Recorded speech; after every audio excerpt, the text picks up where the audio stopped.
नमस्कार, आदाब। आप देख रहे हैं खबर अड्डा और मैं हूं आपके साथ सुम्बुलीरम। दोस्तों, आखिर ऊंट पहाड़ के नीचे आ ही गया। जी, ये कहावत हम कंगना रनौत के लिए बोल रहे हैं, क्योंकि मैडम ने 5 साल पहले जो लगातार फ्लॉप होने के बाद सुर्खियां बटोरने का काम किया था और उसके एवज में ये अनाप शनाप बोलने के लिए फेमस हो गई थी, लेकिन ऐसा करते करते वो एक बड़ी गलती कर बैठी, जिसके लिए आज उन्होंने भरे कोर्ट में हाथ जोड़कर माफी मांगी है और एक बड़ी शर्मिंदगी का सामना किया है। जी हां दोस्तों, मामला सारा जुड़ा है जावेद अख्तर से, जिनकी कंसिस्टेंसी और सच्चाई ने कंगना को मजबूर कर दिया कि वो अपनी असलियत दुनिया के सामने रखे। तो दोस्तों, ये पूरा मामला क्या है और किस वजह से बात इतनी ज्यादा आगे बढ़ी कि अब 5 साल तक कोर्ट कचहरी करने के बाद मामला सुलझा है और कंगना ने क्या कुछ कहा है, सब आपको बताएंगे। तो आप हमारे साथ अंत तक बने रहिएगा। दोस्तों, कंगना के जहरीले बड़बोलेपन और किसी पर भी कुछ भी इल्जाम लगाने की जो आदत थी, उसने आज उन्हें भाजपा में जगह दे दी है, जिसके लिए कंगना ने बीते सालों में कैसे कैसे पापड़ बेले हैं हम सभी जानते हैं। कभी उन्होंने किसानों को, उनकी माओ को, बहनों को गाली दी, अभद्र बातें करी, जिसके लिए थप्पड़ भी खाया उन्होंने। और ऐसे बहुत से उदाहरण हैं जहां उन्होंने लाइमलाइट में बने रहने की पूरी कोशिश करी, क्योंकि फिल्में उन्हें मिल नहीं रही थी और जो कुछ भी वो बना रही थी खुद से, वो सब फ्लॉप हो रहा था और आज तक हो रहा है। तो आज कम से कम सांसद तो वो बन गई है, लेकिन इससे पहले उन्होंने कई तरह के खेल खेले, जिसके चलते आज माफी मांग रही हैं और एक ऐसी शर्मिंदगी का सामना कर रही हैं जिसके लिए उन्होंने लंबी कानूनी लड़ाई लड़ी, 5 साल तक कोर्ट के चक्कर लगाए, खूब सारा पैसा भी खर्च किया। लेकिन अब उनको इस पूरे के पूरे मामले में ना केवल माफी मांगनी पड़ी है, बल्कि सॉरी बोलकर सामने वाले पक्ष को यह भरोसा भी दिलाना पड़ा है कि आइंदा वो ऐसी गलती नहीं करेंगी। जी हां, क्योंकि सामने वाला पक्ष कोई और नहीं बल्कि जावेद अख्तर थे। दोस्तों, जावेद अख्तर और कंगना रनौत पिछले 5 साल से एक कानूनी लड़ाई में है और एक ऐसी कानूनी लड़ाई है जिसमें पहले जावेद अख्तर ने कंगना रनौत पर मानहानि का दावा किया और उसके बाद कंगना ने कर दिया। तो सारे विवाद की शुरुआत ही इसी तरह हुई, जहां अब यह साफ हो गया कि कंगना जबरदस्ती का पंगा लिए बैठी थी और असल में वैसा कुछ हुआ ही नहीं था। और दोस्तों, आपको सही बताऊं तो कंगना के झूठ का तभी पर्दाफाश होता चला जा रहा था जब वो पिछले 5 सालों में एक बार भी कोर्ट में पेश नहीं हुई। लगभग 40 तारीखें लगी, जिनमें जावेद अख्तर तो हमेशा उपस्थित रहे, लेकिन कंगना का एक भी सुनवाई में कुछ भी अता पता नहीं था। लेकिन जब पानी सर से ऊपर चला गया तो कंगना कोर्ट पहुंची और जब पहुंची हैं तो बिल्कुल भीगी बिल्ली माफिक नजर आई और उनके सुर और तेवर दोनों ही ढीले पड़े हुए थे और जावेद अख्तर से आखिरकार उन्हें अपने बयान के लिए माफी मांगनी ही पड़ी। तो पूरा मामला क्या था, अब आपको फटाफट बता देती हूँ।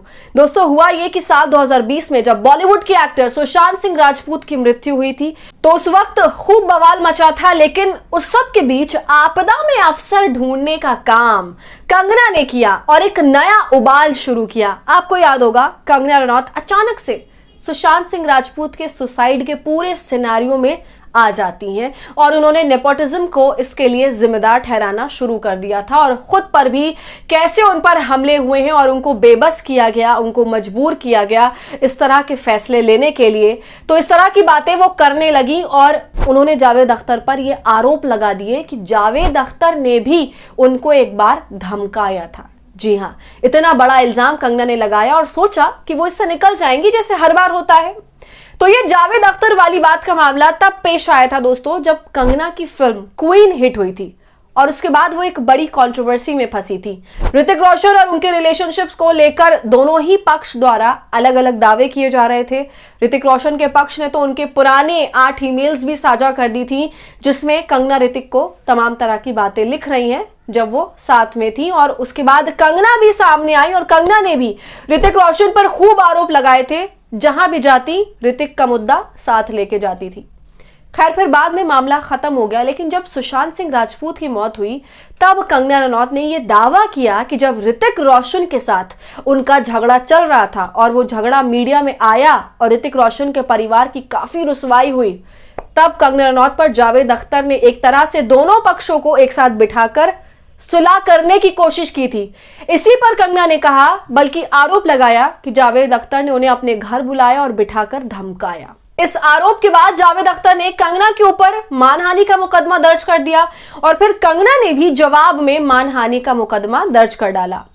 और यही लड़ाई पिछले 5 साल से कोर्ट में चल रही थी। लगातार इस पर तारीख दी जा रही थी।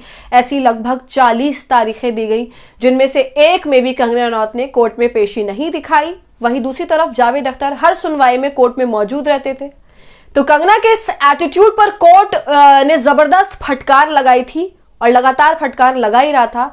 और फिर अंत में जाकर कोर्ट ने उन्हें एक आखिरी मौका दिया कोर्ट में उपस्थित होने का, और अगर वो इस मौके पर ना आती तो उनके खिलाफ कोर्ट कोई बड़ा एक्शन ले लेता। लेकिन ऐसा नहीं हुआ। कंगना के पास कोई रास्ता भी नहीं बचा था, तो वो कोर्ट में सर झुकाते हुए अपनी बेवकूफी पर हार मानते हुए आ गई और केवल सिंपल सादा सी माफी नहीं मांगी, बल्कि 4 शर्तों के साथ उनसे माफी मंगवाई गई। देखिए, इस पर खबर भी मौजूद है। कंगना ने सुलह की सारी शर्तों को माना, जिसके बाद दोनों पक्षों की सहमति से ये केस सेटल हो गया। कुल 4 पॉइंट्स के आधार पर यह मामला सुलझा गया। पहली, गलतफहमी की वजह से वो बयान दिया गया था। दूसरी, मैं अपने सभी बयानों को पीछे लेती हूं। तीसरी, भविष्य में कभी ऐसे बयान नहीं दूंगी। चौथी, मेरे बयानों की वजह से जावेद साहब को जो असुविधा हुई उसके लिए माफी मांगती हूं। तो सुना आपने दोस्तों, कंगना ने कहा कि भविष्य में कभी ऐसे बयान नहीं देंगी। आमतौर से वो ऐसी बड़ी बड़ी कमिटमेंट्स नहीं करती हैं, लेकिन वो इस केस में मजबूर हो गई ये कहने के लिए। जावेद अख्तर के मामले और इस 5 साल की लड़ाई ने उन्हें मजबूर कर दिया कि वो कोर्ट के सामने लिखित में ये बोलें कि ये आइंदा इस तरह की कोई भी ओछी हरकत नहीं करेंगी। और ये तो चलिए कोर्ट में कहा, लेकिन इसके बाद उन्होंने अपने इंस्टाग्राम पर भी जावेद अख्तर के साथ स्टोरी लगाई है।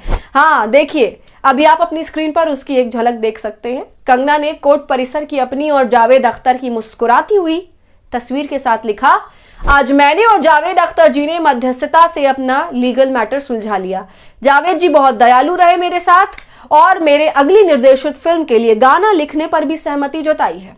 तो कंगना इस पोस्ट से ये बताने की कोशिश कर रही है कि अब मेरे और जावेद अख्तर जी के बीच में सब कुछ चंगा है। तो दोस्तों, अब जावेद अख्तर उनकी फिल्म के लिए गाना लिखे या फिर ना लिखे, लेकिन जो फजीहत, जो बेइज्जती कंगना रनौत की हुई है, अब वो पूरा देश देख रहा है। और कैसे कंगना को अपने अनाप शनाप बोलने की आदत की वजह से झुकना पड़ा है, वो भी सब देख रहे हैं।